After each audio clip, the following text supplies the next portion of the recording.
Hello साथीहरु, आज चाहिँ हामी पशु बोक्न लागेको अनि अब बर्खा लाग्यो, बिउसिउ राख्ने टाइम पनि आयो अनि त्यही भएर अब यो पशु बोकौं भन्ने तयारी। पानी पनि परिरहेछ हल्का फुल्का अनि हामी बुढाबुढी मिलेर चाहिँ पशु फाल्न लागेको। मेरो बुढा चाहिँ सघाउँदै हुनुहुन्छ है मलाई चाहिँ।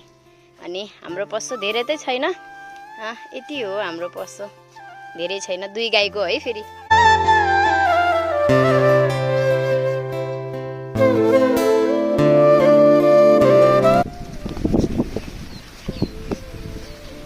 हामी त गाउँले हो हजुर, यसरी पशु बोक्नु पर्छ हाम्रो गाउँतिर त। के गर्ने, बर्खा लाग्यो।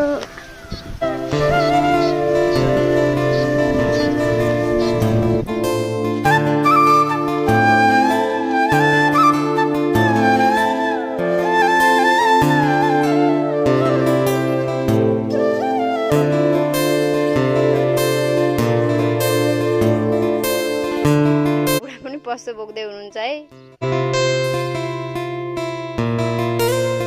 मेरो छोरीहरु पनि पशु बोक्दैछन् है, मेरो छोरीहरु पनि हेल्प गर्दैछन् मलाई। ल बोक त पशु।